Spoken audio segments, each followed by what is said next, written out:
Survivor 49's Jake Latimer never saw it coming. One moment he was standing in shallow water, eyes closed, talking to his unborn child and calming his mind before a challenge. The next, he felt a sudden pinch he assumed was a crab, only to open his eyes and find a venomous sea snake latched onto his foot. He didn't feel pain at first, just a tingling shock, and he yelled up to Alex Moore, "Guys, I think something just bit me." Chaos erupted. Castaways and crew rushed out of the jungle. The snake slithered along the shoreline for minutes. Jake was loaded into a boat, horror mounting as medical staff yelled from land, "Is he breathing?" Radio contact was briefly lost. On a stretcher, oxygen mask strapped on, tubes everywhere, he whispered to himself, "I'm gonna be a dad. Am I ever going to see my child?" By the time he reached the production base, the reality sunk in. This was not a trivial wound. He was told it was a very venomous sea crate. The producers, crew, doctors, all mobilized. Jeff Probst later admitted that the evacuation may be one of the most serious in Survivor history. Even though Jake's bitten foot showed pain and swelling, doctors determined it was a dry bite, no venom injected. Yet the damage had been done emotionally, psychologically, in raw fear and in his shaken body. Jake was medvaxed to a hospital in Brisbane, Australia, where he was monitored, stabilized, and cared for. He remained under watch for days, but thanks to quick intervention and medical protocols, he rebounded. Miraculously, he made it home less than 48 hours before the birth of his son, Jax Paul Kenneth Latimer, who arrived on May 2nd. Watching this play out on TV, Jake admitted he cried. He watched the episode with castmates Joe, Mr. Joe Hunter, Annika, Kevin, and felt the weight of what had happened. His wife in Canada posted a clip of herself watching the moment he told her he'd been bitten. The scene, she said, felt like a goodbye. Before Survivor, Jake's journey already carried deep stakes. He and his wife had struggled with infertility for over 4 years. At the time he applied, they were trying to conceive. When the pregnancy finally came, it overlapped with filming. Their decision? He would move forward with Survivor with full understanding of the cost. In doing so, he risked missing the birth, risking everything for the game he loved.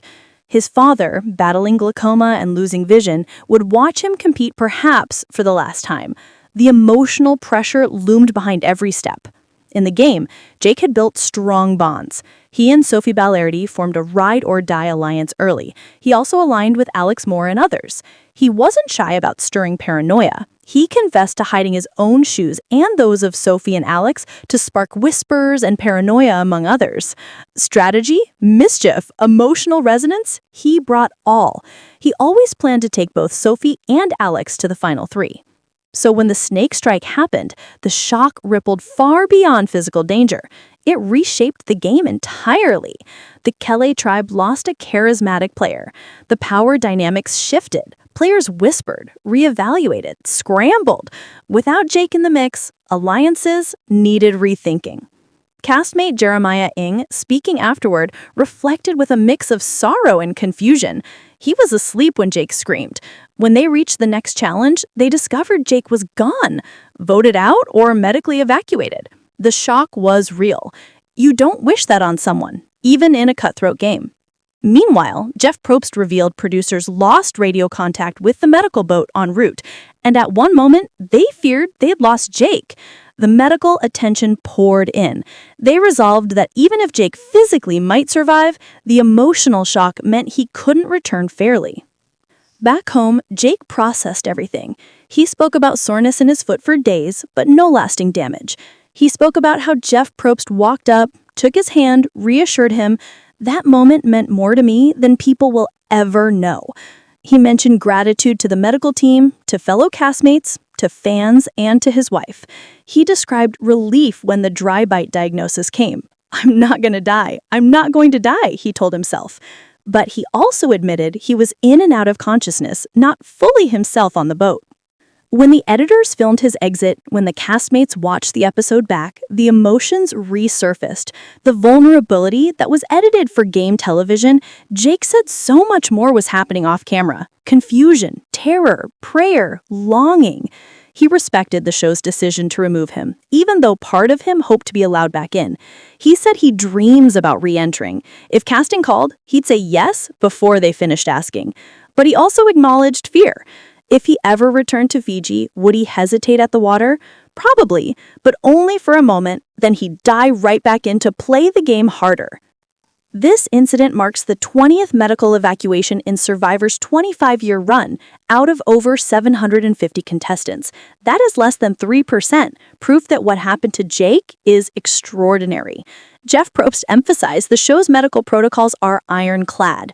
Contestants don't choose evacuation, it's the medical team's call. And when health is at risk, game rules pale. For fans, the moment was shocking, heartbreaking, dramatic. Social media flooded with support, wishing Jake strength, so relieved he's okay. What courage to share this! Some shouted frustration. Could he have stayed? But doctors, producers, fans agreed. The risk was too great. Jake's exit, though painful, became one of Survivor's most haunting episodes. Game-wise, his absence challenges alliances. Those he trusted must now recalculate loyalties. Those who may have feared his strategic reach might breathe easier. The Kelly tribe, already weak in puzzle challenges, now loses a social anchor. The mid-game moves will look different. Who steps up to fill the void? Who seizes the power vacuum? Emotionally, Jake's story resonates. A man playing the ultimate game, pushed to the edge of survival not by a vote, but by nature itself. A father forced to scramble to be present for the birth of his son, a husband watching from afar and hoping, a competitor whose love for this game collided with irrevocable reality. The snake bite, the fear, the evacuation, the tears. It all reveals how fragile even the strongest among us can be. Jake's recovery continues. He's healed physically. His emotional scars may take longer, but his spirit remains unbroken. He won't shy away from the possibility of returning. He carries with him unfinished business, a drive, a hunger to come back, to finish what fate interrupted. This saga will echo through Survivor history. It will be studied among the most intense, unpredictable exits ever. Jake Latimer's name will now forever be tied to one of the wildest moments the game has produced. Make sure to like, subscribe, and stay tuned for more celebrity updates just like this.